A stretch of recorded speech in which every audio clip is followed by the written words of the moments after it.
Howdy, folks. This is Ray Benson of Asleep at the Wheel, and you're walking the floor over me, listening to Walking the Floor. I'm walking the floor over you. Walking the floor. I'm walking the floor. Walking the floor over you.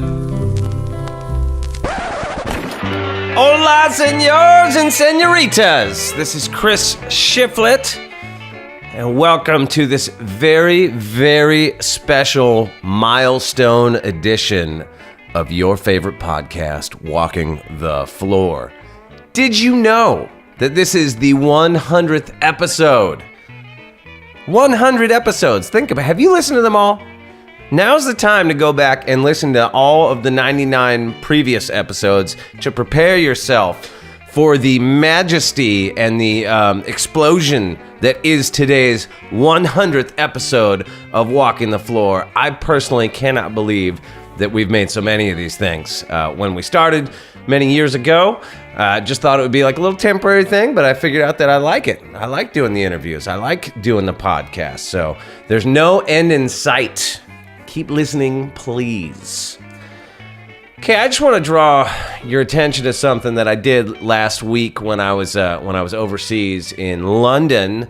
I was lucky enough to get to go on this BBC show called Football Focus, where I got to pick this weekend's games. I got to predict who was going to win, what the scoreline was going to be. And as you know, as you listeners probably know, the British football fans take their sport very seriously. So that came out this week. And I've been getting lots of really colorful feedback on my social media feeds. That's been fun. You know, why is it always when somebody disagrees with you, the first thing they say is, you don't know anything about whatever it is. In this case, you don't know anything about football. And, you know, there's kind of a point. I mean, I'm more of a fan than I am an expert. That is true. So I just want to make that very clear. Don't hold my feet to the fire too hard. I did get a little carried away with a couple of the predictions. I think that Man City was going to beat Chelsea like 5-2. Okay, that's maybe a stretch. And certainly Arsenal beating Brighton 4-0. That's probably not going to happen either. But whatever. I don't know. I'm just guessing. It's just guesswork. And it's fun to stir everybody up. But I'm going to be watching all weekend long. And I'm going to be tracking. And if I get even anywhere, if my predictions are even anywhere near correct, I expect a very nice apology from all you Twitter jerks out there, okay? All right, let's get on over to Zounds.com. Zounds.com. It's the place to go for your music gear needs. And let me tell you why. First off, Zounds never charges interest. Second, they will ship your gear immediately after your first payment, and they can split your order total into 4, 6, 8, or 12 monthly payments. So ladies and gentlemen, get on over to Zounds today. Ba-bam! Zounds.com. Okay, let's get over to our interview. I am so honored to have Ray Benson from Asleep at the Wheel as my guest on this very special 100th episode of Walking the Floor. Because this guy has worked harder than anybody else alive out there for the last, I don't know what it is, 40 years or something, to keep Western swing music alive and relevant and happening. This interview is like a history lesson on country music, which is really, in turn, kind of a history lesson on America itself. And I would go so far as to say that if you're a fan of classic country music, then this interview is required listening. And by the way, there's not just one scoop in here, there's two. There's a scoop on Buddy Holly that you're going to have to listen to find interesting stuff. But Ray Benson also claims that Asleep at the Wheel invented crowd surfing. So take that, grunge, and take that, you punk rockers. I don't know, Ray. There might be some disgruntled punk rockers out there that dispute that claim, but I'm going with it, man. Asleep at the Wheel invented crowd surfing, people. This is Ray Benson on Walking the Floor. Just ask any cowboy, he'll tell you it's the best. I met Thank him. you for coming. Yeah. Damn right. I'm sure that's Well, we're on our no fun way. on a show day. Oh, I'm gonna go play golf with Al. Oh, really? Okay, well, good. So I got you out and you're ready for your tea time. You know, it's been a long trip. We've been on the road now. I don't even know how long. This is at least a month and a half. Because Dale Watson and I went to Europe, and then I came right back and jumped. I've been home for one day, so. So you don't do that thing that so many people in country music do, where you go out like on Thursday through Sunday. Oh no, that's Nashville guys, you know. I'm curious, as you probably are aware, we've tried to set this interview up like 10 times or something. Every time you've come through town, I've never been home. Yeah. Which I was kind of surprised at how much you're out on the West Coast. Because I know, like, I'm kind of fascinated by the Texas country music world and its sort of insular nature and the sort of circuit that exists down there. And I imagine you could make a healthy living just kind of doing that. But you seem to be traveling all over. Well, that's at Texas Red. You know, I have my TV show. I don't know if you ever see the Texas music scene. Yeah, you know, and that's what that's all about. And you know, there's some good ones, and then there's some that are just but I'm grandpa, to those guys. Right. So it's like, and plus, no, we do real well in the upper Midwest and West Coast and East Coast. I mean, it's the funniest, weird thing. It's starting to change, but the South has always been our problem. Really? Because we're a Western band, and they can smell that. Right, right. Hey, y'all ain't, the guy one time I was co-producing a record with says, you need more of that belt buckle stuff, that belt buckles. And that's what it is. It's we edge a little too much in jazz and swing and blues for, they don't know how to tap their foot to that. Well, like when Western swing was the current thing happening, like in the Bob Wills era, where was that? Where were they biggest? I mean, I know he lived in California for.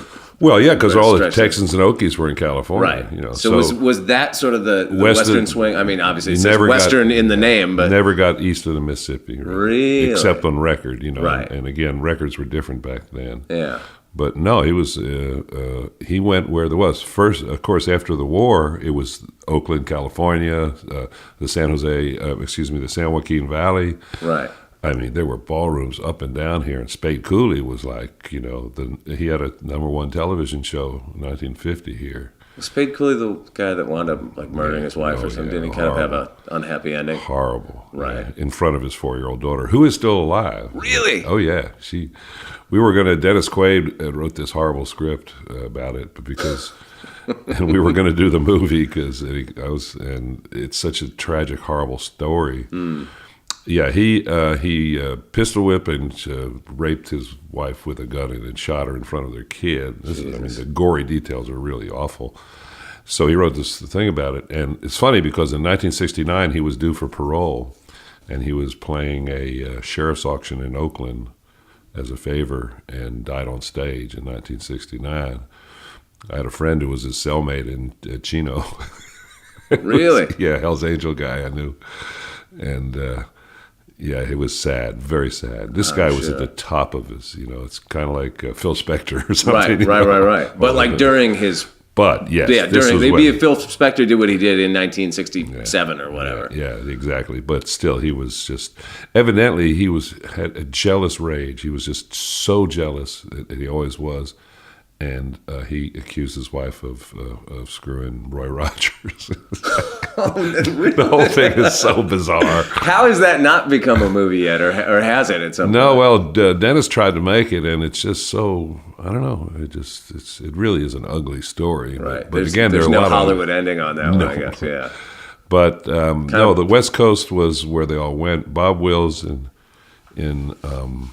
after the war, there was 2 migrations. There was the Dust Bowl migration, and that's when they were poor and turned away and discriminated against in California. And then after World War II... That's when my people came out. Yeah, they came out, and they had money, they had GI Bills, and like Bob and Spade would do battle bands up and down the San Joaquin. There were ballrooms from El Cajon all the way up all the way up the West Coast. You know? Yeah, it's really interesting, and I'm glad you're touching on that, because the sort of West Coast country music history is pretty forgotten. You know, to sort of like people that aren't the aficionados of the genre or whatever. You know, people always are kind of like, country music in California. But I'm wondering, you're from Philadelphia, right? Suburbs, yeah. And even me, like, you know, I love the whole California country legend. And I was even surprised, like, when I started really digging into this stuff, to find, like, there were, like, you know, honky tonks in places like Chicago and stuff. You know, I mean, it was like the kind of the WLS Barn Dance was in Chicago, right? And that was a big country music show. The thing people don't realize is before 1950, America was rural. Right. 80% of America was rural. And, you know, where I grew up outside of Philly, I grew up by horse farms and whatnot. My first country music I heard was from WWVA in West Virginia, which was the big, like the Opry, it was called the WWVA Jamboree in Wheeling, West Virginia. Okay. And that's where I heard Mac Wiseman, the great, he's still alive, he's 90. Really? Yeah. Mac but Wiseman. Like, way back when, would there have been a country music scene in Philly and a country music Absolutely. scene, you know, just kind of all up and down the I East went. Coast? One of my best friends' grandfather was Rodeo Ben on Broad Street in Philadelphia, and he outfitted all the rodeo cowboys who would come to a place that was called the Arena. They would have a rodeo. Well, the Madison Square Garden rodeo was huge, you know. The thing about Western music and Western activity, everything, is it's worldwide. You go to Germany, and there was a guy named Karl May, M-A-I, and he wrote these in the turn of the century, sold 20 million books, and they're like Zane Grey Western novels. And there was a noble Indian and a cow. You know, we played 34 years ago. We used to play these festivals in Switzerland and Germany, dressed up like cowboys, women dressed up like Pocahontas. I'm talking thousands of people, right, with blank guns shooting them in between songs. Right. Yeah. You know, I think that still goes on to some extent, because I Absolutely. interviewed Brad Paisley a couple years ago, and he said when he tours around Europe, people show up with like spurs on, and, you know, cap guns and the whole thing. You know, because again, the cowboy thing is a Hollywood deal. Right. This is not, the cowboys were poor immigrants, Mexicans, and the lowest of the low immigrants mostly. Right. And so, you know, Gene Autry comes along, and the singing cowboy thing happens, and all of a sudden, and John Wayne and everything, you know, it's a myth, you know, it's an American myth, which has created a lot of really great movies and music. Right, and the guys, the legends of the genre, you know, guys like Hank Williams, they weren't like riding around on horseback. No. Like it was put on. It was show clothes, you know, just like we do today. It's just. I think George Strait is the only one who's actually a real cowboy. Right. No, but the Western music traveled out to California. That's where Bakersfield came in. You know, you know, Bakersfield was was where there was it was an oil town basically, right? And so you got the Haggards, you got Buck, you got Billy Mize, you got Win Stewart, and that incredible scene out there. Well, they all came from Western swing, and the Maddox brothers and Rose Maddox. They were like, you know, they were the elements, and they came. And Bob Wills was the king of them all. One of the Maddox brothers is still alive, I believe. Right, I'll bet, but I tried to track him down a few years ago because I really wanted to interview him. I don't know if you have any. She was in Ashland, Oregon. Rose. That's the last I saw her, which was 20, 30 years ago. And I don't know, but Roy Nichols, who was Merle's player, he started out in the Maddox band when he was 16, right? And so you had this influence, and Buck Owens is from around north Texas. He's from Bells, Texas, which is near Sherman, Denison. But they all went out there, and all he did was he said, "Okay, no more fiddles." Although Don Rich did play fiddle, But they went to 4-piece, pedal steel instead. This new thing called the pedal steel. Ralph Mooney, and I guess Ralph was the original, of the West Coast pedal steel guys. And in Texas, Ray Price did the same thing with the four, we call it the Texas Shuffle, the 4-beat, boom, boom, boom, it's a 4-beat bass thing, and he kept the fiddles, Sure. But he So you had that. Those are the simultaneously in the late 50s. That's what's happening, middle and late 50s. Ray Price is king in Texas. Right. And he's doing shuffles. Buck Owens, Win Stewart, et cetera, are doing that out in California. And it's pretty much the same thing. It's the same thing that happened to the big bands. No, you can't have 20 guys in the band anymore. The Count Basie band went down to 8 people, octet, et cetera. Same thing happened. It was an economic and stylistic thing. Right. That's what you're talking about. It explains. That was one of the key things I wanted to inquire with you was like, how did a guy from Philadelphia wind up being the torchbearer for a genre of music that when you started doing it was like totally out of fashion? Well, it's the same way that the Rolling Stones brought, American blues back to America. They said, "Hey, I want Howlin' Wolf to play Shindig with us," Right. and all the cool shit like that. I grew up. I'm 66. I grew up with in the 50s and 60s, and the Beatles and the Stones. But I also was so fortunate that I got to play and learn and meet all the old guys before they passed away. Right. So how was that when you moved down to Texas? Where I imagine like a lot of those cats would have still been around. Oh yeah. And I'm wondering how they reacted to what you were doing. When we went down to Texas in late 72, early 73, we couldn't find a Western swing band. We'd met Johnny Gimbel and all the guys. They were in Nashville cutting though, and there wasn't a live Western swing band. We finally went to see I can't remember their name anymore, but Troy Passmore was the guitar player, and he was one of those legendary guys. He told me, he said, we were going like, hey, did you dig Charlie Christian? Because that's what the whole thing is. And he said, oh yeah, man. He said, when I joined Cliff Bruner's band, he gave me a roll of Benzedrine and a stack of 78 records and said, go learn this, kid. Dude, that was in the days before you could just watch somebody do it on YouTube. Yeah, right. Yeah, right. I tell the people, I said, go watch us on your tube. But there was, he said, Troy Passmore, he was so cool, man. He was an old guy. And he said, yeah, they gave me a stack of 78s. And I would just sit there and sweat them, Right. What was Austin like? I only know Austin from the mid 90s when I started touring on, which is obviously probably radically different from what it was like in the early 70s. So I'm wondering what that scene was like down there back then. Oh God, we were living in Oakland. We came out to California and got a record deal. And of course, the first two places that played us was Austin and Tulsa, because the Take Me Back to Tulsa was our first record. So we opened for Commander Cody in February '73 in Austin, and just went, wow, pot's $5 an ounce, and it's really good, and rent's $100 a month, and there's 10 clubs, and there's pretty girls at the university. So there was a good music scene happening back then. Oh yeah, too. Soap Creek Saloon, the Armadillo World headquarters, and then a dozen other places. I just donated my papers to the Texas State. They have the Whitliff collection, and they have great Texas authors, and now they're doing musicians. And I gave them all the calendars back before computers. I had all the a stack of our calendars, and I looked at the dates and said, we made $86 tonight. The band, right? It Split was between how many people? However many we had, it's between 5 and 8 at that time, and then eventually we got up to 10 and 12 piece band, and I call that the IRS band. But Austin was like a post hippie thing with a lot of young people who went, well, wait a minute, we're not San Francisco Jefferson Airplane. We're what they called Cosmic Cowboy or Redneck Rock or whatever. Right. We called our thing, they called it Progressive Country.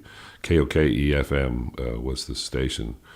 We called us regressive country. We said, hey, we're looking back. Right.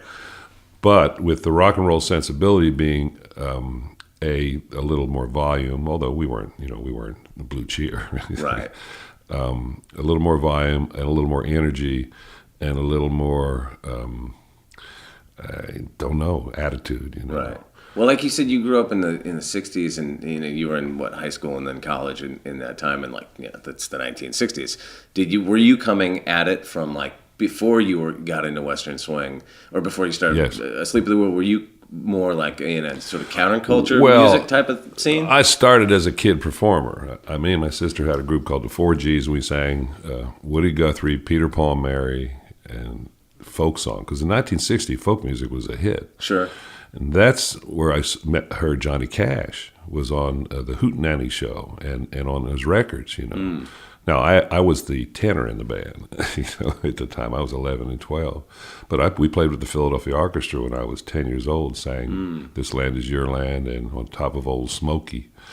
So I was playing all that, and then I was playing rock and roll bands. You know, I played Gloria, and, you know, and which was funny because then Van Morrison became the guy who got us our first record deal. But yeah, I remember learning that, and then the psychedelic stuff came in, and got a rock band like every 16-year-old should. Right. But I also played upright bass in the swing band and in the orchestra, and I played tuba, and I played the music. You know, Right. I wanted to play in a Dixieland band because I could read music. I had to quit reading music so I could improvise. You know, it was really weird. But That's an interesting thing. A lot of guys that are, you know, from that world aren't, like, they kind of can't no, improvise. it's a funny thing because you're glued to this. You know? Right. Oh, hand-eye coordination, those little dots mean this, and it's pretty amazing. I wished I read better now, which it'd probably take me 2 weeks of actually working to Right. do it. But I kind of learned how to read when my kids started taking piano lessons. yeah, Because I had to help them. yeah, you know? it's really cool. But I can't sight read. You know? No, I could sight read in bass clef and treble clef back then. But so anyway, so I just did a thing, and so I was fortunate in the 10th grade. I played in the big band in school, the stage band, and the band director said, "You want to know how to play bass in this thing here and Count Basie," and that was my introduction to. Although, you know, my brother, I grew up with all these jazz guys. Right. You know, the Brecker brothers, Randy and Mike Brecker, were neighbors and friends, and my dad's grew up with their dad. My cousin is a jazz piano player in Mark Copeland in New York, you know, postmodern kind of. Yeah. And I just was the hillbilly of the bunch, you know. I mean, was your family musical? What sort of No, gave my you mom the was a music teacher. bug? No, my mom, they encouraged us. Right. My mom was a school teacher. My dad was an engineer and a businessman. And we were middle class, basically. Yeah. You know. They bought their house on the GI Bill. But I remember going to the county fair outside of Philly, and there was a band, and I later found out that, like, Les Paul, he would appear as Rhubarb Red, and with a guy named Roy Horton and Vern Horton. I got to know these guys later. Vaughn Horton co-wrote Choo Choo Boogie, which we had done, but he also wrote country hits and Primrose Lane for Jerry. You know, he was a pure music writer. But the you know, Sundown Park, I think it's called, we played it once. I talked to Del McCoury because Del McCoury is from Pennsylvania. Oh, really? Yeah, that's the other thing is that this. Listen, here's the geographical imperative bullshit. The geographical imperative says if you're from Texas, you're going to play Western swing, and if you're from Philadelphia, you're going to play either soul music or classical music. Well, Right. that's bullshit because Right. Van Cliburn is from fucking Fort Worth, and he's the greatest classical piano player ever. You know why? Because that's what he does. You know, I'm from the suburbs of Philly, but early on, this is where my path was going to go. So I say, no, it's not where you're from. It's what's inside your heart Sure. and your ability. You know, I would love to have been Mick Jagger, but that wasn't going to happen. Yeah, well, that's true for a lot of us. So, you know, I played in blues bands. Me and Lucky started the band. Lucky lives in Australia now. And we were, you know, I mean, you know, we had Buddy Guy. In 1968, Lucky went to Chicago and became Big Joe Williams' chauffeur. You know, baby, please don't go down Right, to New yeah. Orleans. So we were all into that, everything. I mean, Right. just had big I mean, ears. what were you listening to in those years? Like Everything, but Muddy Waters, you know. country, blues, rock? You just I absorbing? loved Son House, and I learned finger picking from you know, Stephen Grossman and that cool shit, you know. And finger picking, I went to Antioch College for 6 months, and I learned how to finger pick from my roommate, who was really cool, you know, and got into that, and of course that leads you to Chet Atkins, Merle Travis, Hank Thompson. They all had that finger picking, and Merle Travis. Sure. And I got to know all these guys. I knew Merle, who was just the coolest old guy. And When you interacted with some of those like legends of country, did they give you tips on like what you were doing and, you know, your approach to it, and, you know, guitar playing tips, or like, that's not how we did it, try it like this, any of that kind of stuff? They were so appreciative of the fact that these young folks had resurrected their music. Every one of them. We became good friends with Leon McAuliffe. Yeah, and they would tell us, the great stories. Like Leon joined Bob Wills when he was 16, was one of the first people to electrify a guitar. It's like, so I asked him, so we say, hey, what was that about? We'd go down to the furniture store because that's where radios were sold, at the furniture store. And he said, and the guy made me a big block magnet and shoved it into the hole of my Martin guitar, and then we raised the nut, and that's how the steel guitar, he said. So by the end of the week, the magnet would lose its magnet, its power, right? And you'd have to go remagnetize it. You do that. There's a horseshoe magnet. You just pass the thing through, and it realigns the thing. He said. So by the end of the week, he said it was so distorted it sounded like fuzz tone. Really? Yeah, because it was just a hunk of. See, it's stories like that it's like, that's why when you try to record stuff like old school, it never sounds the same. No. It's like impossible to recreate. No, what we've done is is bought all the old stuff. I have, like, when we want that on our Bob Wills records, I have a 1949 Epiphone custom Zephyr Regent, the big fat thing, and the Zephyr amp. And this is a great story because it's, I don't know if you've seen it. It has the Epiphone E, and they carved in wood. And it's about this big, and you just plug it in, and there's your sound. Right. It distorts just right. You don't have to do anything except stick a mic in front of it. So that's the trick to doing that. But it's a great story because, Epiphone and Gibson were competitors, and then Gibson bought Epiphone. Sure. And in the late 40s, Gibson amps were always terrible. Nobody ever, who wants a Gibson amp? They look nice, but nobody wants a vintage Gibson amp because they sucked. Epiphone said, really, they did. And Epiphone went, they hired this kid named Dan, who was an electronics genius in high school, and he designed their amp. This is called a Zephyr amp. That was Dan Electro. Oh, wow. It was the kid who was, really? Yeah, man. I had to, the nice thing about the internet is you just type it in. Oh my God, somebody actually researched this. Yeah. So, but the guys, like when we did Austin City Limits, we did the first Austin City Limits show, and they asked me who I wanted. We had a hit that year, right? On the letter Johnny Walker Red, and so they said, well, who do you want on your show? This is the first Austin City Limits. Willie did the pilot, and then we did. I said, I want the Texas Playboys. The guy Paul Bosner was from New York. He said, who are they? I went, okay. So anyway, they came in. So Leon had his old four-neck Fender steel, Yeah. And he had plugged in the amp, and we went, well, how do you want us to turn the knobs? He said, I'll just turn it on.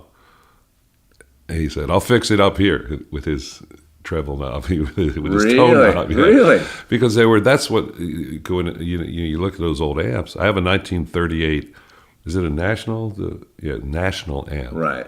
It's got a instead of a grill cloth, it has a metal, resonator. Right, sure, cover. yeah. And it's on or off. Oh, there's no treble bass. No, it's on or off. And that's what they were dealing with. The fiddles were not amplified until 1950. Johnny Gimbel gave Bob, they would huddle around the mic. Right. And they didn't have a drummer, right? Oh yeah, did they have a drummer? That was the deal. Okay. Bob Wills brought drums to country music. Okay.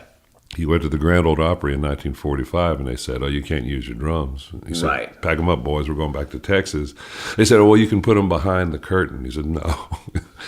And that's how drums made it to the Opry. It's amazing. Even through the years when, somebody like Buck Owens was considered radical for, they're so loud. You listen to those records now, and you can barely hear the drums. Oh, yeah. You know what I mean? It's just barely, and EQ'd paper thin. It's funny that was a radical concept in country music at one time.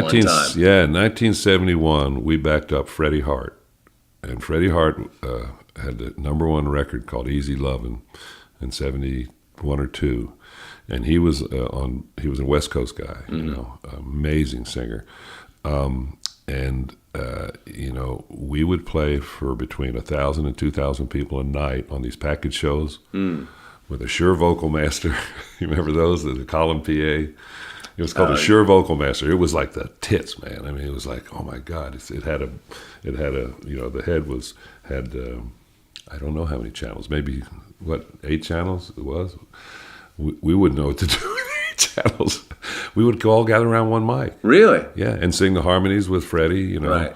And it was great. It really was, because the audiences were quiet. And no stage monitors, I'm guessing? No, there was no such thing as monitors. Nobody had a mic on their amps. There was Right. one mic. And finally we convinced Freddie to let us have a harmony mic, But yeah, we backed up him, Connie Smith. We backed up all these people on these package shows. Yeah. They were incredible, man. They would show up. There was no backstage, nothing. There were a thing called chicken ladies that would bring fried chicken to the show with potato salad or coleslaw. Right. And if you were lucky, That was the thing. They were chicken ladies. Yeah, like you could count on the chicken ladies showing up. hopefully, some nights they were instead of calling groupies, they called them snuff queens. Snuff queens. Not about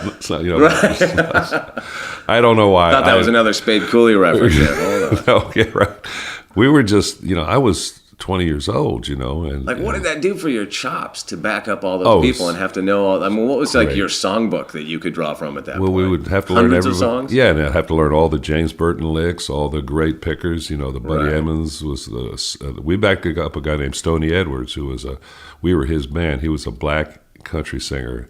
Oh, right. No, I've heard of this guy. Yeah, on Capitol. Yeah, Yeah. yeah, we were his band. That was our gig for 3 months, and we'd show up to these package shows, and they'd say, "Okay, that's where I met Willie Nelson." We're playing these shows. Okay, I'm 20. Is this going on before you moved to Austin or after you moved to Austin? Oh, before we were living in Oakland. Okay. Yeah. And we tried out for this band, and we were making $150 a week, which were 150 a show for the band. So we do 4 shows a week. I don't know. They had a Winnebago-like thing, and we went on the road and we backed up everybody. But like we're in Greensboro, North Carolina, and we hadn't been paid, and he kept saying, "I'm gonna pay you the next day. We'll pay you." And we backed up everybody. Right. So yeah, we learned we sweat everybody's licks. It was great training, and all of a sudden, Willie Nelson, we're really excited. Willie Nelson's going to come. We knew who Willie Nelson was. Nobody else did. Was that like before he had even moved to Austin? Yeah. He was still in Nashville at that point? Or was He that was just about the transitioning. time? Right. Yeah, he was transitioning. Right. And so he comes in. He says, "Y'all been paid?" We went, "No, but he's going to pay us tomorrow." And Willie goes off to see him, and he comes back 15 minutes later. He goes, "Come on, Paul, we're getting out of here. He ain't paying us." And so they didn't even play. Really? Yeah, he went back to Nashville. I mean, country music was so small back then. It was, I don't even know what these guys were making. Not $1,000 a night. Right. But it was great training. Dickie Lee, we backed him up. LaWanda Lindsay, people forgotten it. Dickie Lee would probably remember. He wrote "She Thinks I Still Care," one of the great country songs. Yeah. And so anyway, it was great training. And so we go back to Oakland and we start playing around the Bay Area. And Van Morrison hears us and goes, "Hey." So he plays at the Long Branch with us because he wanted to play country music. And he wanted to produce us, and so he mentions us in Rolling Stone. All of a sudden, back then, all the A&R guys come up from L.A. And we wound up doing a record, but we didn't do it with Van. We did it with Tommy Alsop, who was Buddy Holly's lead guitar player, Oh, yeah, sure. and played with Bob Wills and all those people. So we became the revivalists. It was very cool, you Right. know? And that's how we met Haggard and got friends with Merle because they were all, and Willie, who had this fucking weird band called Asleep at the Wheel playing Bob Wills music. But for those guys, for like Willie and Merle, like I know Merle was obviously worshipped Bob Wills. Yeah. I mean, for them at that time, that was like their classic rock. Well, I mean, they must have been thrilled. Did they welcome you guys with open arms? Absolutely. That was what was so cool. Willie, of course, was it. He and Doug Somm, Sir Doug. Right. He was my best You're the friend. second guy this week to mention Doug Somm in an interview. Who was I that? interviewed Steve Earle a couple days ago. Yeah, and I was yeah, asking well, him about well, who some of Steve the Earle. unsung heroes of country music are. Well, Steve Earle is, Doug Somm Jr. Right. The way he talks, all that thing, that's Doug. He talks like this. You'll never get a word in ever. He's talking like this because Steve will talk to you like this. Well, Doug was the same way. He talked like this. And that's it. And the whole thing was that he had so much to say and everything to do with it. No, Doug Somm. First of all, he was a great Western swing steel guitar player. Right. Because he was like a child prodigy doing that, right? Little Doug Somm, and he had on the fringe shirt, and he played steel. One night in we knew Doug because of She's About a Mover and the rock band, and we were good friends. Was it and Sir Douglas? Quintet, And one night we were at a party, it'd be 1973 or 4, and we're jamming. You see, go back to Austin. The bars closed at 12 until 1970. I'd have to look, 76, I think. So you're done at 11:45. Well, what are you going to do? Well, let's go to a party at the girl's house, So we were over at these people's houses jamming, and Doug comes in and picks up the little 6-string lap steel and starts playing. Well, what?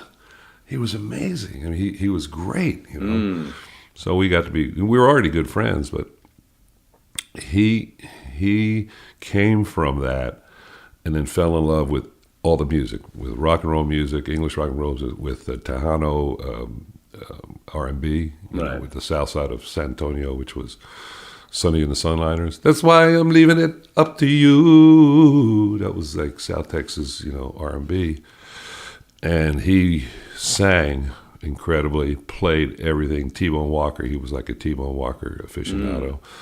But and if you want to go back, Doug Somm goes directly from Link Davis Sr. Link Davis Jr. played in Asleep at the Wheel. He also played in Doug's band before us, and he played in Mother Earth, Tracy Nelson's band, it was a great band. But his dad, Link Davis Sr., played saxophone on Chantilly Lace, on the Big Bopper, and on Johnny Preston, Running Bear, love little while. His dad was a saxophone player. Now, Johnny Gimble I said, because Doug Somm sings exactly like Link Sr., which is this incredible, swampy kind of rock and roll blues. I don't know. It's Texas. Yeah. And Link Sr. Played fiddle and saxophone and was 6'5", and this is a quote from Johnny Gimble, wore a zoot suit in 1950 with a watch fob, that thing, a zoot suit, sure. like the, and smoked pot on stage in a pipe. Really? And played. I said, well, what did you call him? He said, he was a hep cat. That's what he said. We called him hep cats. The same thing was when I asked the guys in Buddy Holly's band, the Crickets. Yeah. I said, oh, man, yeah, Because what I always said to him, I said, Buddy Holly, I love him, I understand it, but that was teeny bopper music. What were the cool guys listening to? He said, jazz and R&B and everything. And they were hep cats. And that's what rock and roll, that's how it all happened. Sure. These guys are going, hey, we're cool and everything. But, this is, and this is the combination of musics that became, rock and roll. Yeah, it became that sound. From the white people, from the black people, it all came into the middle, So Doug, he was the cat, man. He was, and Steve Earle grew up in San Antonio and was able to get just the tail end of all that cool stuff where Willie was playing these dives down in San Antonio. Flores Country Store, which we still play. It's still open. Really? It was an outdoor patio. First place I ever played with Willie, because he didn't play it. And I think we got down. We're opening for Willie. We have our record out in '73 or '4. And it was Flores Country Store, John T. Flores. It's an outdoor dance patio and an indoor place. And, it was the Texas dance halls. See, that's another different thing. We do this thing called the Texas Dance Hall Tour, where we go around to these old dance halls. They're like, some of them are 130 years old. This is where Willie Nelson, Bob Wills, Ray Price, George Strait, us, all came up playing, and it's a specific thing. They were open Friday, Saturday, Sunday, maybe Thursday in the big city. Right. Most of them weren't air conditioned. They were BYOB, bring your own bottle. Grandma to grandkids played, and you played. Are they still BYOB? Yeah, a lot of them. Yeah. So, and you had to play a waltz, two-step, the bunny hop, the Cotton Eye Joe, a thing called the Paul Jones. Paul Jones, you had to have a whistle. Did the band have a whistle? Yeah, because the Paul Jones is the women in a circle in the middle, and men in a circle on the outside. They circle around while the band's playing. The band leader blows a whistle, and whoever you're standing in front of, you got to dance with. which caused nothing but confusion and fights.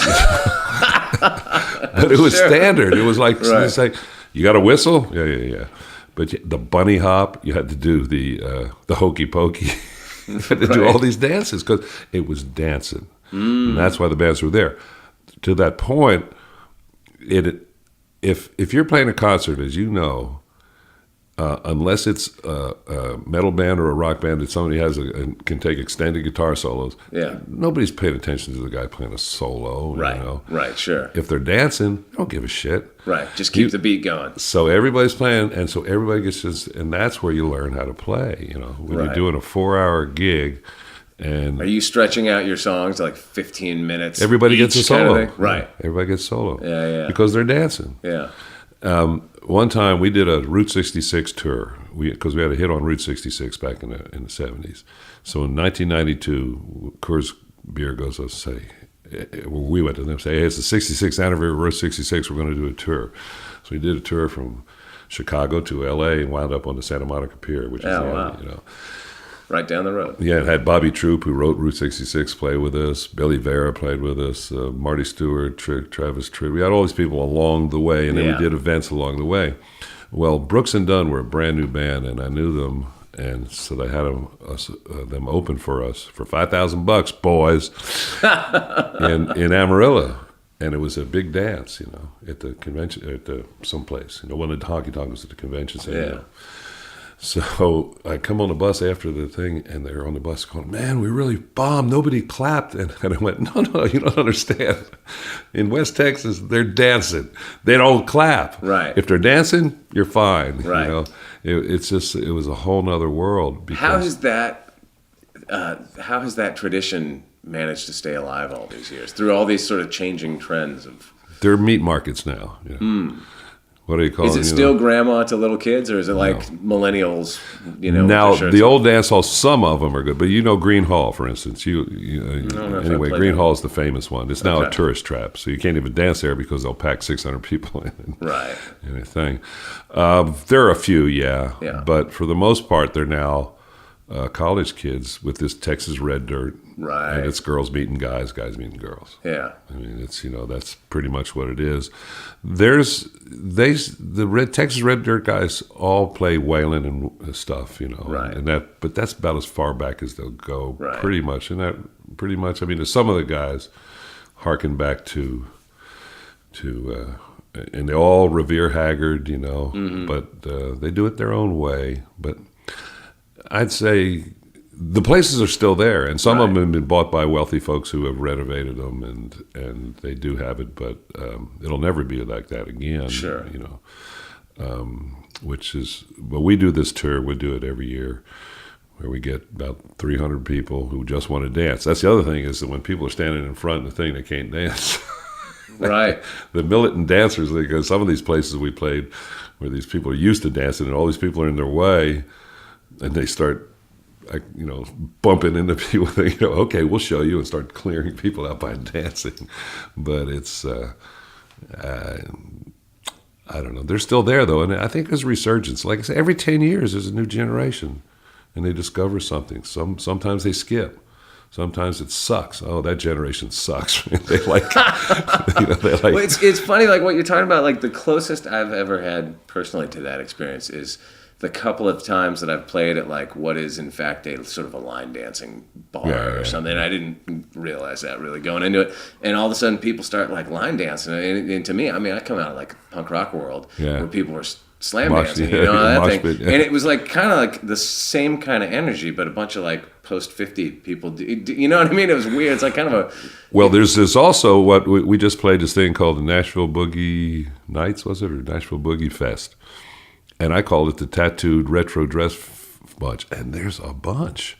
Sure. And all of a sudden, well, that's like a thing. I mean, I'm sure you're aware with that. Like people work their way. They're like kids growing up in rock music and punk rock and stuff, and they hit like 30, and they go like, "Whoa, what's this Johnny Cash, Hank Williams, Merle Haggard thing?"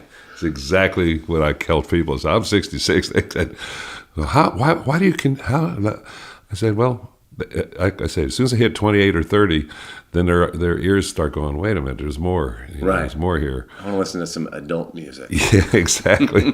And then, of course, dancing. Dancing is, with us and Dale, we just did, me and Dale did. You did that record together not too long ago. Right? Yeah, Or yeah. Did that just come out this year, or was it Yeah, in the just last year? 3 months ago. Okay. Yeah. And we went to New York and did the big Lincoln Center dance thing. Really? They set up this big thing out of Lincoln Center, and we had all these people dancing. They taught them how to dance before the show. If they didn't know, a lot of people did. And again, with us, it's pretty much either two-step, waltz, jitterbug, and that's about it. Two steps, waltz, jitterbug. We'll do the Cotton Eye Joe, which is the national dance of, that is it's not a line dance. It's done in a line, but it's a dance that goes way back, What year did Bob Wills pass away?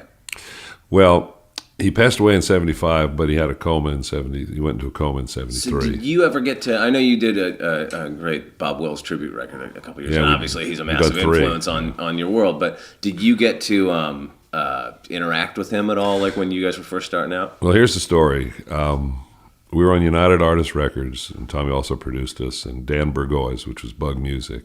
We started Bug Music with Dan. And we say, oh, it's Bob Wills. It's Bob Wills. And he said, he's still alive. He's very sick. So Tommy gets a deal with United Artists, and they go to Dallas to cut this record which became For the Last Time. You got all the old Texas Playboys that were still around, Bob Wills and Hall Nix, and then Merle Haggard, who was the number one guy in 73, right, after Okie from Muskogee, and Bob Wills and Merle's going to come in. So we're invited to come up there, and we drive up to Dallas and walk in, and there's Bob Wills in a wheelchair, And they said, Mr. Wills, this is that young band Asleep at the Wheel just put out Take Me Back to Tulsa, and he said, he's not feeling real well. We're going to take him back to his hotel room. You can talk to him tomorrow. Well, that night he had a stroke and went into a coma. Whoa! Yeah. Really? Now, here it That's an gets- incredible story. That's like the last possible moment you could have interacted with him. And then 2 years later, we're playing at the Longhorn Ballroom, which was the Bob Wills Ranch House. This was a honky-tonk that Bob built in Dallas in 1949-50. Incredible place. Jack Ruby wound up taking it over Oh wow! after Bob lost it and moved to California. So anyway, it's reopened. It was open, and we're playing there, and he died that day.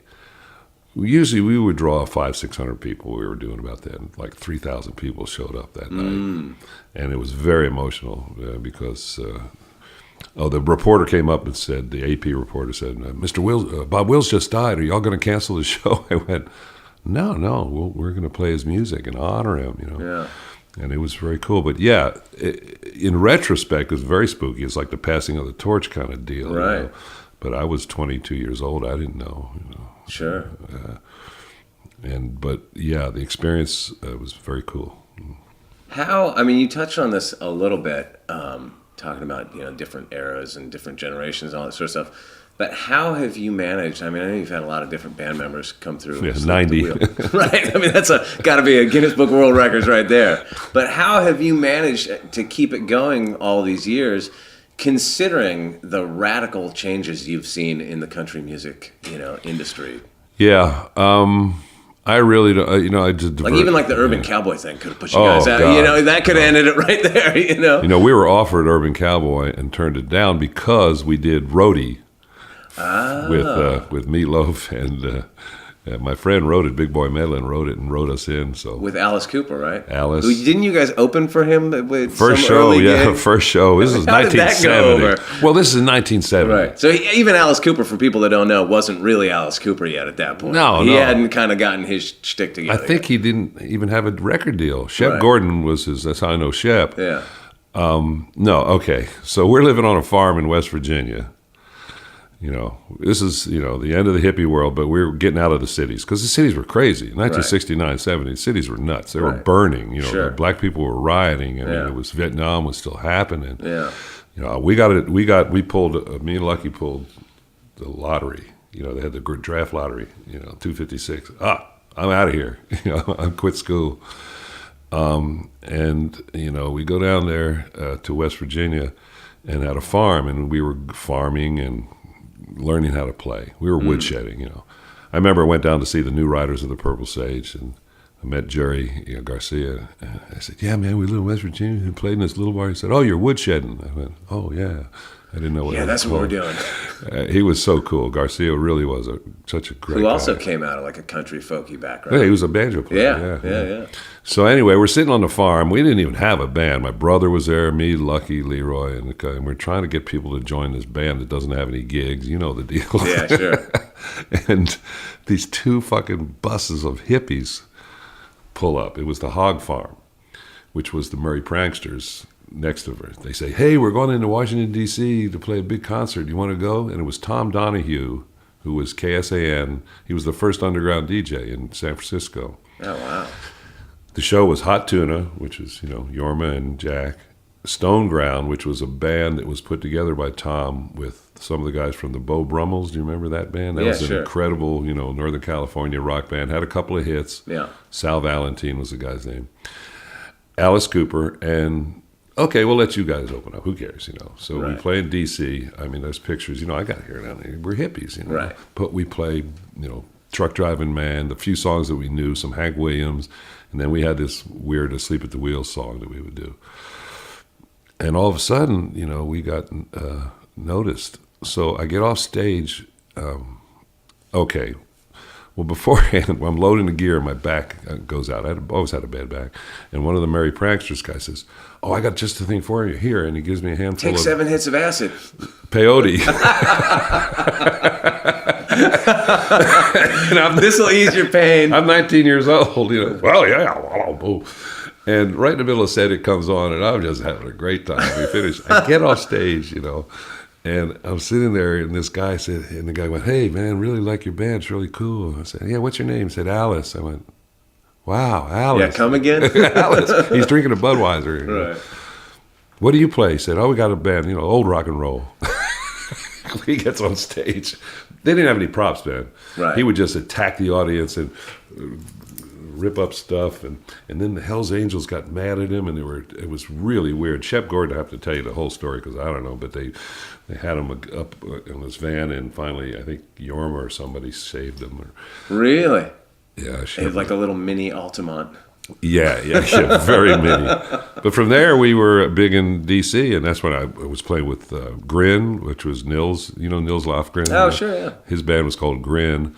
They opened for us, I remember. Emmylou Harris would come see us. Oh, because she was from that area, right? Yeah, she had a bluegrass where band. she started out? Yeah.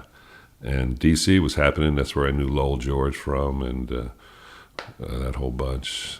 But we were the country guys. Right. And of course, our set, we would do our thing, and we would do 1 or 2 Bob Wills songs, but most of it was Moom Chicka Moom Chicka. Right. And I remember we would get rock and roll, man, play rock and roll. It's like we'd have to deal with that.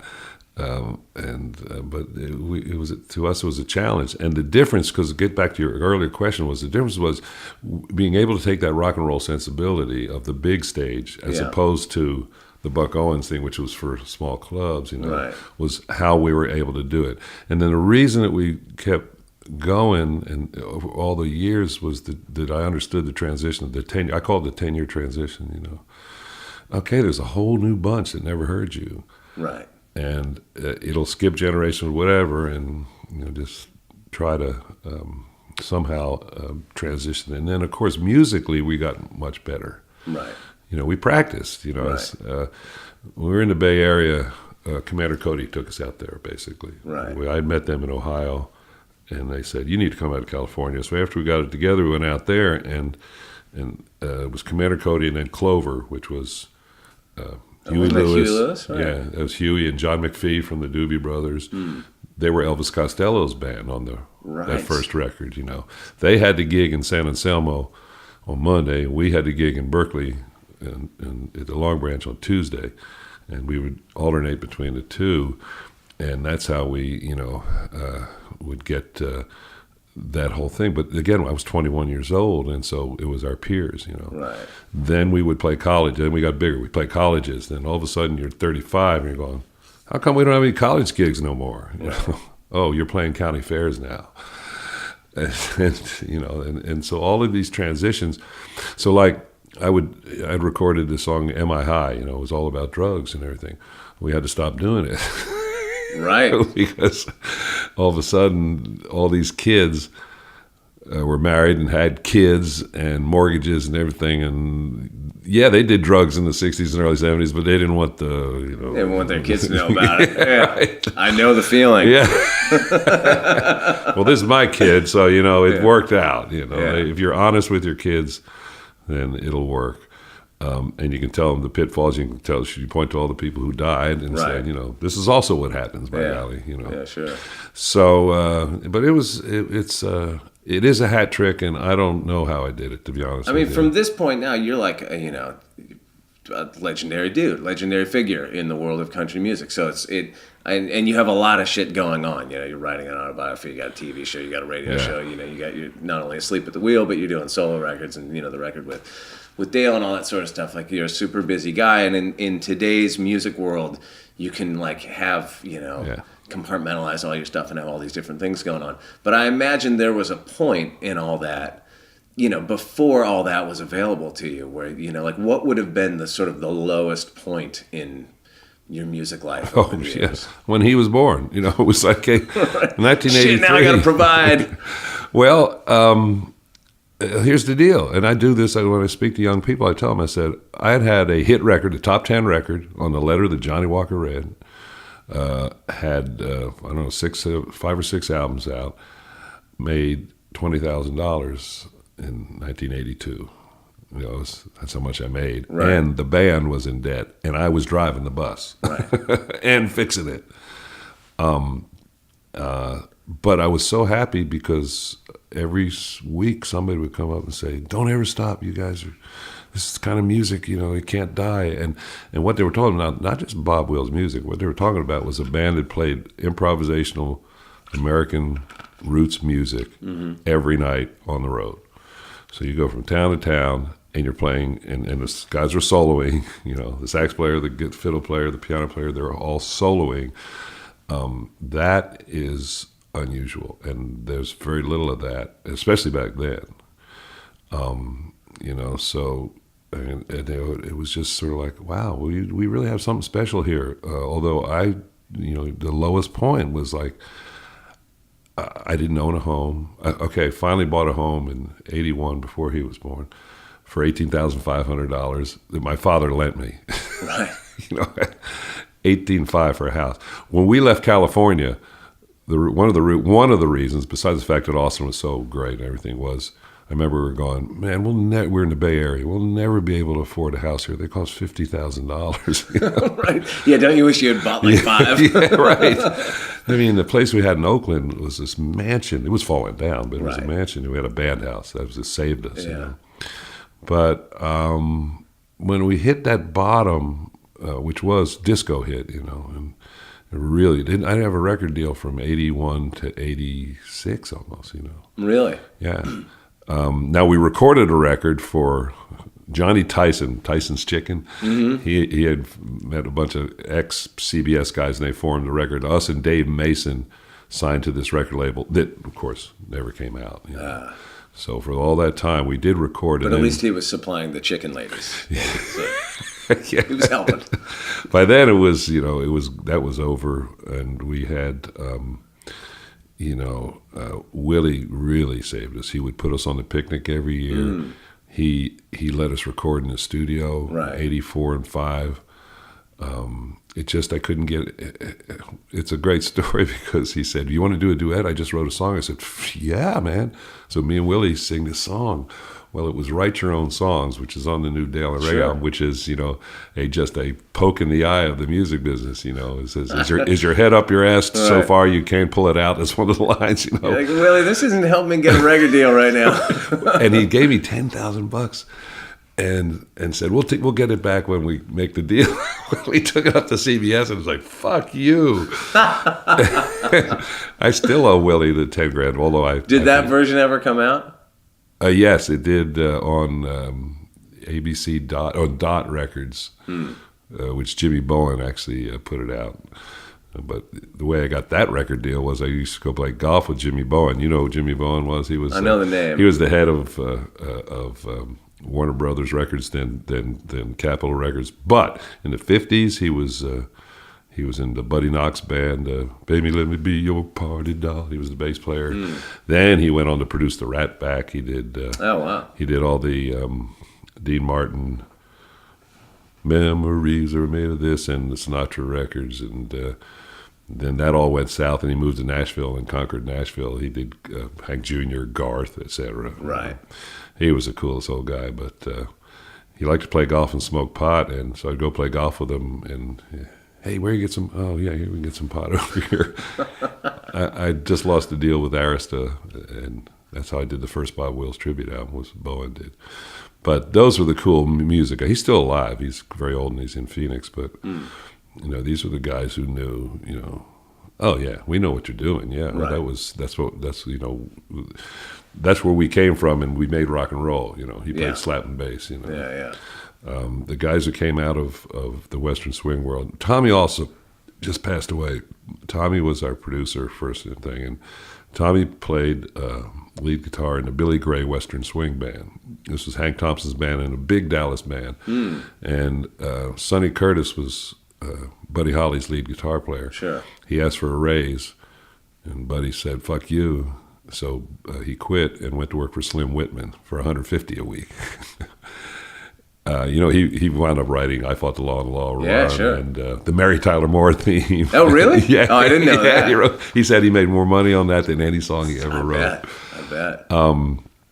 So he hired Tommy also from a Western swing band, and I said, "What did you do different, Tommy?" He said, "I just turned the treble up." On my Stratocaster, just turned the treble up. Yeah, because he's not doing it on the amp, right?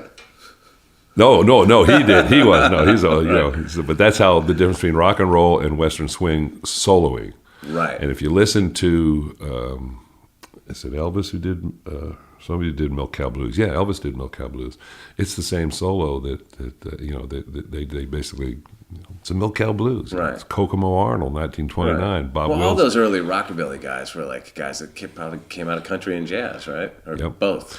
That's that whole hepcack thing I was Right. talking about. It was like, okay, they wore dark glasses and a beret. Yeah. It's a great history because, and like I said, I was so fortunate. We would tour with Waylon Jennings quite a bit, and he had the Crickets on. Oh, right. Yeah, Because sure. the story is Yeah. they sent Tommy out to hire Waylon. Buddy told Tommy, he said, "Hey, there's a kid playing at the bowling alley in Lubbock, and the girls are going wild. Hire him to play bass." Well, Waylon never played bass, and Tommy taught him, "Here, put your finger here and here, and for Peggy Sue, etc." And that's how Waylon got started. Was that Alsop hired him, and then Alsop got up out of the plane and gave a seat to, he flipped the coin with Richie Right. Valens. Alsop was sitting in the plane, and He was actually in the plane. Here's the weirdest thing: was he's No sitting shit. on the plane, he flips the coin, and he loses, and Richie Valens gets his thing. I said, "What'd you tell Richie?" He said, "Remember the Alamo." Shit. And I'm sitting in Tommy's house in 1973, and he says, "You can't believe what I got the other day." I said, "What's that?" He said, "The Clear Lake, Iowa sent me back my wallet that had fallen out of my pocket in the plane." In 1973, they sent it back to him. Yeah. No shit. And with an evidence list, and this is the weird thing. Now, this is weird. I don't know what it means, but this is what Tommy told me. Right. He said it was, water stained, the driver's license and everything. Yeah. I said, well, why didn't they send it before? They said, well, they kept it, I don't know, they kept it as evidence in case of the thing. He said, there's one weird thing on this evidence list, of the list of the thing they found. I said, why is that? He said, it doesn't list Buddy's gun. I said, what are you saying? He said, well, Buddy always had a .22 special, always, in his pocket. Really? Yeah, so what are you saying? Are you saying he shot the pilot? He says, no, of course not. But I wouldn't put it past him to have forced the pilot to go and say, Oh, shit. No, we're getting there. We're flying tonight. And the guy's like, hey, this is unsafe. I don't know. Like, guys, nobody knows. Nobody knows. But you heard it here first, ladies and gentlemen. Woo! This is the big reveal. Wow. Well, you gave me a big scoop. Yeah, I mean, and also, he. So they took a train from Chicago to New York because it had to. It was the Alan Freed rock show or one of those. Yeah, things, yeah, sure. And this is the weirdest thing. Tommy, Waylon hated Tommy because he was the kid. He was 16, 17 years old, and they just gave him shit. You know, Right. They just gave him shit. And he Yeah, was, just I guess, hazing him constantly, probably. And Tommy told me, he said, yeah, on that train ride back, we put 3 bennies into the Coke and gave it to Waylon. I said, what? He said, yeah, he said, and we all just thought it was hilarious. He says, because he stayed up the whole thing and he got to New York, he stayed up for 2 days. He said, man, I'm so excited, New York City, I'd never been able to look at this thing. And Did they ever cop to that? That's amazing. But Waylon never, he didn't like Tommy. Wow. Until his dying day, Now that's really interesting to hear that about Buddy Holly, because my image of, I love Buddy Holly, but my image of him, like every picture you ever see, he's like smiling and he's got the glasses and he's just like Mr. All-American Boy. It's kind of out of character to think that he'd be walking around with a pistol in his pocket the whole time. What do you think? What was that about? Was that like a common thing that people in Lubbock would have been doing? Well, it was a rough world. I mean, Right. the reason that Paul English played drums for Willie Nelson was not because he could play drums. It's because he had a gun and was willing to use it. Because them places, we would play to try to get paid was Right. was tough. Right. But Buddy was Buddy was a hothead. Really? And for instance, he told us all these great stories. They were on one of those tours with Laverne Baker and the Spaniels, and all these black groups. Package tour. And they were all in a bus, and Buddy bought a car and said, "We don't ride with niggers." Really? Oh yeah. Oh man, that's on the other hand, that's hard to hear. But on the other hand, you got to remember this is the '50s, and he hired King Curtis to play sax on his records. Right. He married a Puerto Rican, Right, which sure. was a huge scandal in Lubbock when he brought. Was it Maria. really? Oh God, yeah. She, when he brought her back to Lubbock, it was like you got to be. I mean, black people and Mexicans. She was Puerto Rican, but Right. she was a Mexican in West Texas. Right. Yeah. Sure. That was interracial marriage. Sure. He wasn't. I don't know if he was a racist or not. That was the way it was. Right. I'm not condoning it by Right. any means, but That was the world that he grew up in. yeah. Right. And on one hand, he bought them all Triumph motorcycles. They all rode down to Lubbock. I know. Sure. I've seen I've seen those pictures. Yeah. And J.I. and Joe B. We knew all the guys, and they were wonderful folks. But Buddy was, there's that great. Have you heard the phone conversation of him trying to get his master back? Yes, it's amazing. Isn't that cool? And Amazing. that's pretty ballsy when you get right down to it. Calling Yeah. up.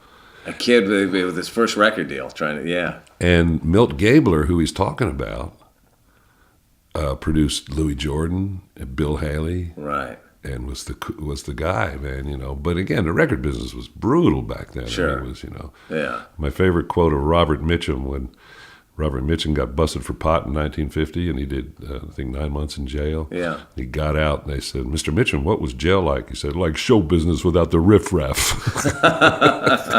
So it's like, I said, "Yeah, man. I got to the very end of it.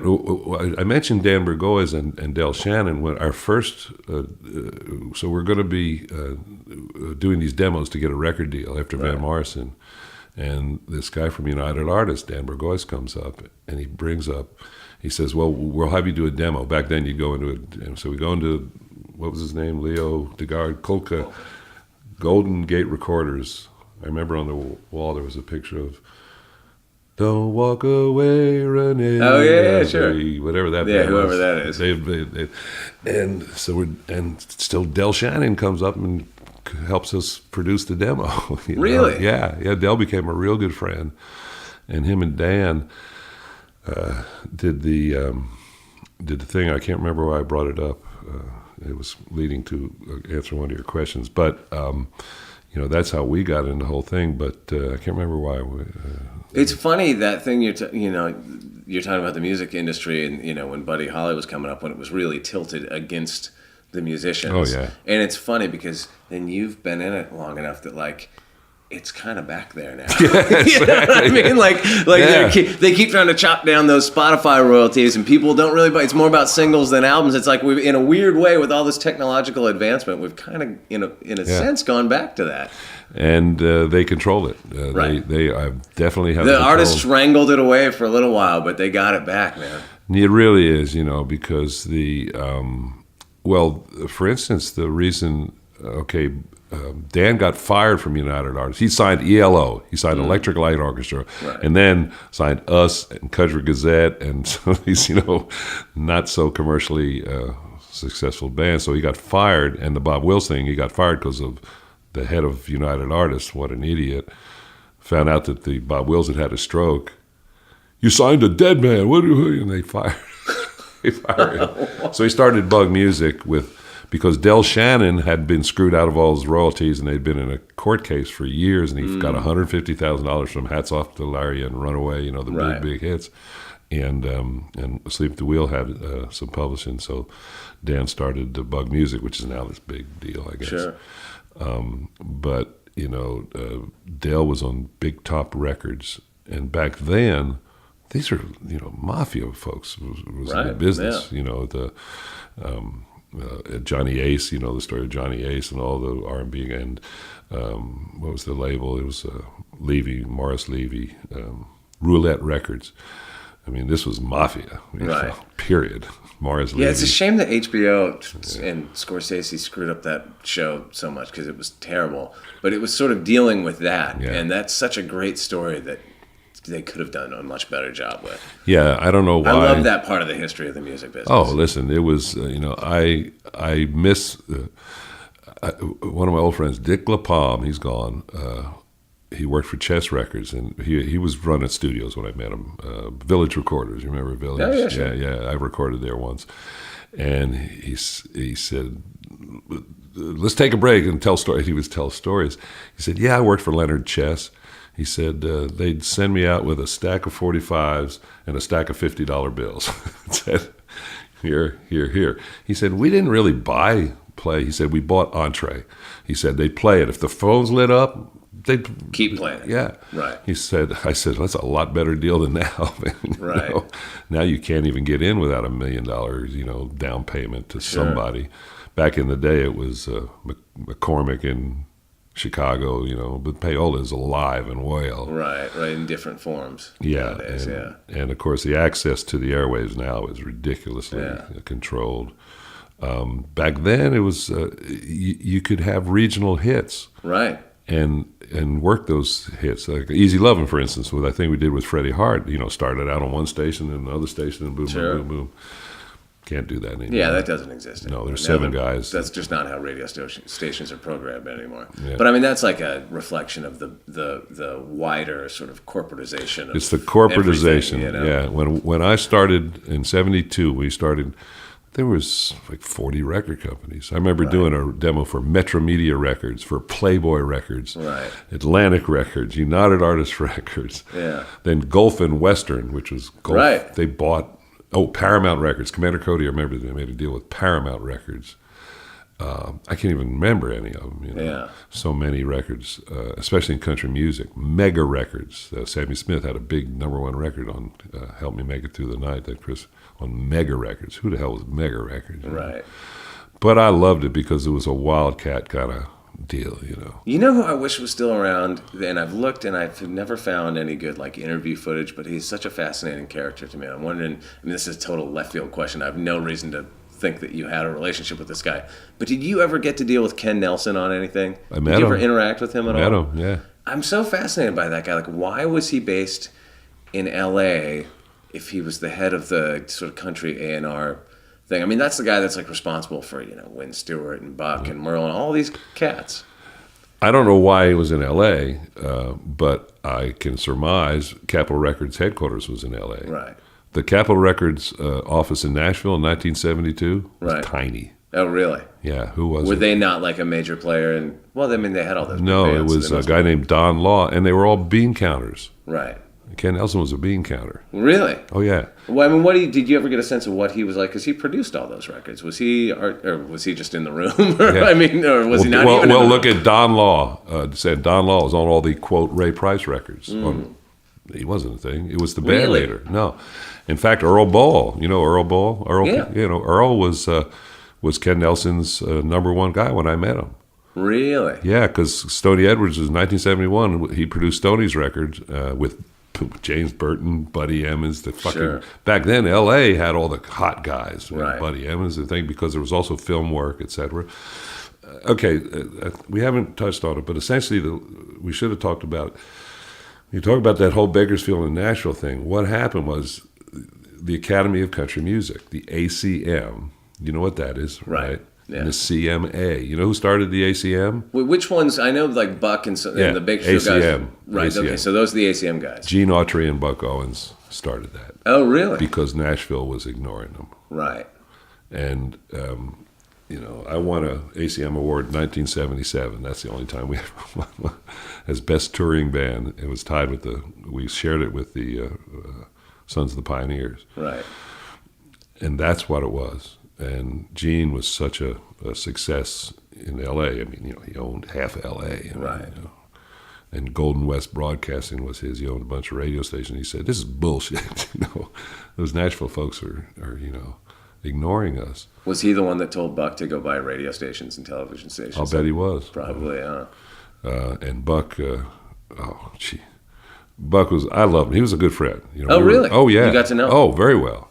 I met him in 1971 when we were backing up all those guys. We went to Nashville for the DJs convention, and it was Buck Owens, Freddie Hart, us, and we were backing up Freddie Hart. Right. That's where I met Buddy Spiker and all the guys. But anyway, Buck was, and Buddy, his son was my age, Buddy Right. Allen. So we got to be friends. And yeah, Buck gave me one of his red, white, and blue Telecasters. Really? Yeah. I mean, what do you think? I mean, if you knew him back then, so the story goes, he started doing Hee Haw and the hits kind of dried up and he left Capitol and Don Rich passed away all kind of within a few Yeah. years there. And then there was that period in the wilderness till he did, Streets of Bakersfield. You know what I mean? Well, what was he doing all those years? making money. But Huge, millions of dollars. Was he not like? I'm really fascinated by that period of his life. Like, You need to go down. If you get a chance, you need to go down. Bob Mitchell to take him around Bakersfield. Bob's a record promoter guy, but you know the guy from Korn, I don't know. John. personally. Yeah, sure. His dad worked for Buck. Oh, really? Oh, because Yeah. they bought his old studio or something. Yeah, so right? I went over and visited. Here's Korn. I'm going, really, man? But he grew up in Bakersfield, came down to L.A. Korn Right. makes it. He gets Yeah. he gets strung out and has kids and says, okay, and moves back to Bakersfield to raise his kids and get straight. Right. And so, yeah, they set up this their studio in Buck's old studio. I went over and visited him. Well, why do you think Buck lost the desire to write and sort of be in the, Buck was a lot about money. Right. And he owned KUZZ, he owned KAAA, he owned all these radio stations and was making a lot of money. Right. I think that's all he cared about, and he realized that, and it was really Dwight Yoakam who came and, brought him back. Yeah. But no, Buck was, I remember Sammy Allred had the Giesenslaw brothers, and they were a comedy duo in Austin, but they were on the Arthur Godfrey show, etc., Merv Griffith show. They were a comedy jug band kind of thing. And he came through Austin. Sammy told me this, and they opened up for Buck, and Buck said, "You guys are good," because he was putting together the Buck Owens Review. We always had a review. It was Buck, Susan Ray, whatever, all these Was he people. touring and working through all those years? Yeah, Just not not a really lot. making a lot of records? No, he was touring, yeah. Right. He had the Buck Owens Review. And he said, "You guys are good. You good? You want to come work for me? You got to work cheap." I mean, that was Buck. He was upfront about it. And I interviewed his drummer from sort of the glory days. Oh, what was his name? He was the real young cat that Yeah. came in. He was in the Buckaroos, basically through the. Not the Canadian. Not No, he was. That I think he was- was a Texan actually. yeah. The From guy Texas. who was on the live at Carnegie Hall was He said that Buck was so cheap he wouldn't let him take more than 1 or 2 takes in the studio. Oh yeah. He said like that's all you got, and you had to get it and nail it, and that was it. Buck was frugal. Wound up, filthy rich. They sold KNIX for over $100 million. Oh, really? Yeah, the KNIX was the Phoenix one. He kept KUZZ in Bakersfield. Still, the family owns it. Oh, really? Yeah, KUZZ, and then he built the Crystal Palace, which is the most. I mean, that place could never make money. Buck didn't care. That was his gift to Bakersfield. Right. I mean, after the Blackboard and all those funky little places. It's a shame those places are all gone, man. And that's what's sad about all of in Texas, in Bakersfield and stuff. These places are not revered. They're torn down. Right. I was explaining to you my studio. It's the same thing. It's been there. Well, it's a shame because it's like the same thing we talked about with artists, where you sort of have your young moment, then you go out of vogue, and then eventually, if you hang around long enough, you're revered again. Look at but Willie it's like Nelson, surviving that low part. point. You know what I mean? None of these clubs survived that low point. Because I played a lot of those places, at least in California, or went to them as a fan, but they were all punk rock venues by then, and you didn't you're a kid, and you don't give a shit about bands. And the thing, like when punk rock hit, they offered us the opening to the Sex Pistols in San Antonio. Oh, did you really? They offered it to us. Oh man, I wish you had done that. Well, we knew better because all that happened to the opening act was they got beer cans thrown at them and shit. We saw what was happening. Yeah. But whoever promoted it, they said, when we're in New Orleans, we want a Cajun band. And when we're in Texas, we want a Western band and a thing. Whoever put it together knew what they were doing. The Clash did that a lot. They would bring out that same kind of thing. Like Joe Ely. They had Joe. They became real good friends with Joe. But no, the Sex Pistols are different. The Clash was a real band. The Sex Pistols was this moment in time, right? And we knew better. We had a hit. We had a hit record on the letter Johnny Walker read, and we saw what happened to some of the other bands we went to. No thanks. It was at Randy's Rodeo, which was a honky tonk 2,500 seat dance hall in north San Antonio. They also played the Longhorn Ballroom, the place I was telling you about. Sure. That's now open. He just talked to the guy the other day. They reopened it as a multi-event center thing. But, I know they got my feet in cement there one time in my life. But yeah, these places. So in 1980, we're during the downtime. Now we're playing anywhere for anything. I'm driving the bus. We're broke. Budweiser beer saved a sleep at the wheel because we sent them a thing with the clippings. All these clippings says the beer drinking crowd. Had these like a whole thing of press clippings, and so they went, oh okay. And I was producing beer commercials. I sang "This Bud's for You, the King of Beers" for 2 years. That's when he was born. That's how I made it through the early '80s. Right. Then I produced Katie Lang, the Sweethearts of the Rodeo. That was Vince Gill's ex-wife. Ricky Van Shelton. I produced a bunch of. That's how I made it through the early '80s. Right. Was doing Budweiser commercials. So punk had come in, and they were playing our clubs. Right. And all of a sudden, we lost a lot of gigs. And then a year later, all of a sudden, we're getting the gigs back. I remember a place in Champaign, Illinois, and this place, and I said, and I'm getting paid at the end, and the guy goes, the punk bands are doing a lot more hard tickets, but A, they don't buy any fucking booze, and they fucking trash the restrooms. Said the fucking sink was pulled off the wall the other night. I think about that all the time. Like in my experience in playing clubs, from whatever the late '80s when I first started doing that, till now, it's always been kind of horrible. Shitty PA, beat to fuck. Bad, changing or whatever, all that kind of thing. And I always imagine that there must have been a glory days in American clubs where it wasn't like that. But am I wrong? Was it always like that? Well, the floor always was sticky. Right. It all smelled like beer and piss. But no, that was it. The punk guys were so violent. And did punk rock and roll heavy metal people ruin that for everybody? I guess is my question. Not really, because the scene's still there. Right. It's all it is young people with too much energy and testosterone wanting to get there. I understood it. I totally understood it because we had the same energy. It was just that we and we tried to translate that energy in our music to the crowd. I mean, I still remember playing like a rock club in Spokane, and I mean, I was young. I would wear a leather jacket with no shirt, you know. Right. And I remember, and we would do dancing crazy shit because we had to, you know. Right. Lucky would start dancing around. I remember I threw my guitar up in the air during Bump Bounce Boogie, and we'd all be dancing around, and it hit me in the head, and I'm bleeding, and everybody's going, yeah, you know? Right. That's the Hey, punk that works. energy, yeah. That's the punk energy, and that's I think how we made it through that period, is because we were willing to do crazy stuff. Right. I'm going to say this, and some people might dispute it, but we were one of the first people to do crowds body surfing. Lucky we would do the song, and it was in Lawrence, Kansas.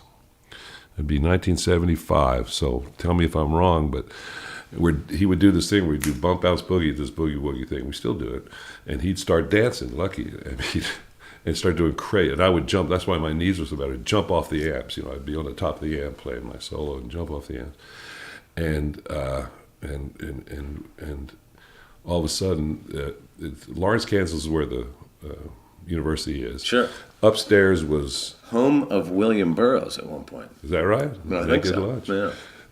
Downstairs, it was 3-2 beer, and 18 years old, and the balcony was 21 in liquor and strong beer. Excuse Right. me, 6% beer. And they're going nuts, you know, thing. And Lucky just dove into the audience, and of course they did what. And they passed them around, and it was like, whoa, man, this is unbelievable.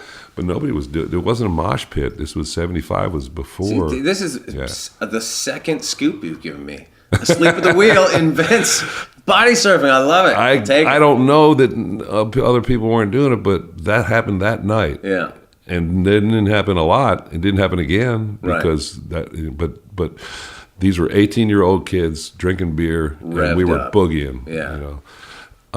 And that's how we, I think, made it through that whole thing, is that we did become, this was not a country western band, even though we were still playing country music, and the western swing, I think, enabled us to be more out there. Right.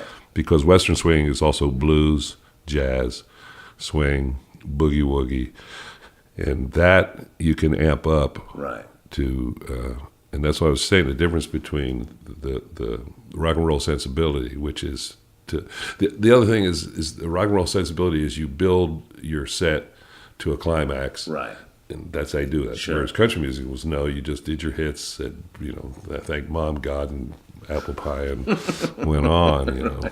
So that's why we were looked at in that period as, oh, you know, that ain't country music. These are Right. weirdos. you Right, know. sure. And it worked against us. In the long term, it worked for us. you know. Right. I mean, before we wrap this up, who do you think who are the young artists out there that are going to carry the Western swing torch into the future? Well, I don't know, because George Strait, who was the #1 male country music guy, he stopped cutting Western swing because he couldn't get them on the radio. Right. And Does so- it need to get on the radio at this point with the world that we live in, where you can, everybody has access to everything all the time, and No, it doesn't. But like Pokey LaFarge, Pokey is a cool I'm guy. interviewing him on Monday. Oh, good. Tell him howdy. He sang on your Bob Wills record. Yeah. I just heard him. I went, this cat's great, man. You know, I hope he continues on that. But the commercial pressures that are on you are such that you have to understand that you're going to give up something. I mean, here's Pokey. Jack White signs him, so all of a sudden he gets this incredible rock cred when what he's doing is really cool old retro Right. Western swing, country western music. I don't know if he can transition that. We were fortunate in that we had hits on not Western swing music. The letter Johnny Walker Read was something we wrote for Porter and Dolly and sent it to them, and they didn't do it, so we did it, and it was a top 10, the only top 10 record we ever had. Right. We also had a top 40 record on House of Blue Lights, which was what Asleep at the Wheel does. That song embodies what we are, and you could never have that now. That was 87, So I hope so, because they're such wonderful guys. We're thinking of trying to put together this Western Swing Festival and do exactly that, because there are dozens of really good Western swing bands. Right. They're under the radar. They do participate in that, what I call, the tattooed retro dress set. Sure. And so I think there's a lot of that. The problem is the machine that enables you to get to the mainstream will not do it. So in other words, how to, and that's one thing that we're trying to figure out. Asleep at the Wheel is very vital. Right now, this is the best year Asleep at the Wheel's ever had in 47 and a half years. In terms of, I feel like roots music is at like an all-time high. Yep, and half my band is 30 years or younger. Right. Where did they learn to play this music? They learned to play this music because it's been out now, and there's places to learn it. Like our fiddle player singer, Katie. She went to McLennan County Community College in Waco. They produce most of the young Texas red dirt country musicians, right? In Texas and Or Oklahoma. a young artist could save money and buy your instructional DVD. Well, their parents want them to go to college. I'm plugging for you, baby. I'm plugging for you. Their parents want them to go to college. You know how that is. So it's funny, but I hope that because like I say, people want to hear stuff. There's the dance element, there's the retro fashion element. Mm-hmm. They're the same thing. We always wore Western stuff because we liked the way they looked. Yeah. We had our girlfriends make us the shirts. I would give a girlfriend, hey, there's a picture of Gene Autry, make me that shirt, because you couldn't buy them. Sure. Especially me, I'm 6'7". With Not all my shirts are made in your size. So the style of the music is so American, and they have this Americana thing, right? Yeah. Well, we were always Americana. Now Americana means you're a songwriter. It's Right, singer-songwriter thing. Right, yeah. bullshit. Americana is what is American, and there's nothing more American than roots American music, rockabilly, Western swing, honky tonk, etc. What they need are great singers and great songwriters. Right. You cannot continue to just play, other people's songs, Buck Owens, Merle Haggard, etc. Although we do play them, you got to have your own stuff too. Sure. So until those kind of creative people get into that genre, that's what'll make it happen. A great singer, Pokey, great singer. Yeah. Songwriter, who do we got who's songwriting doing? Brennan Lee. We have this gal we're working with.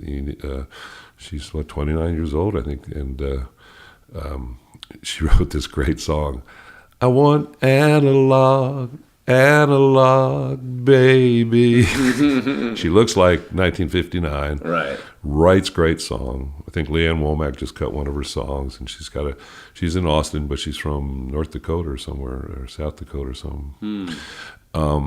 She's wonderful. There's plenty of good things. Sonny Sweeney's a wonderful, right down the middle kind of country Western. And again, I call it country Western music. I am so pissed off that Nashville always took off the Western part and said we play country music.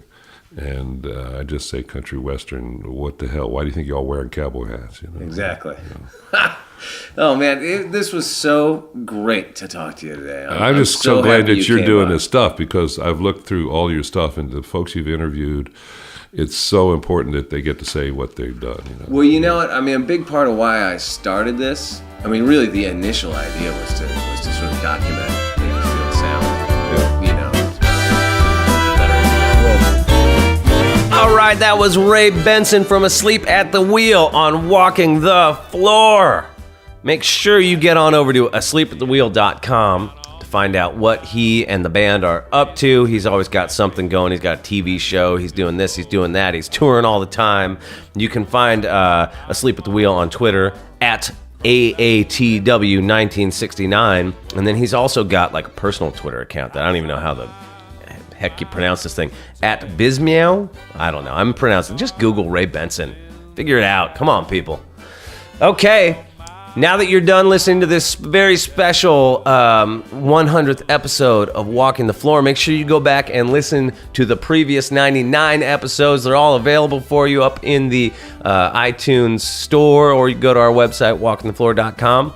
When you're done with that, get on over to Spotify and follow the Walking the Floor playlist. It's just called Walking the Floor with Chris Shiflett, man. Find it. It's all of your favorite country and Americana roots music hits, all the best stuff. It's all in there. That's it for this week. We'll see you next week on Walking the Floor. Adios, amigos. Tell you it's the best. I met a Texas beauty. I got friendly with her pa. I looked into her big blue eyes, and this is what I saw.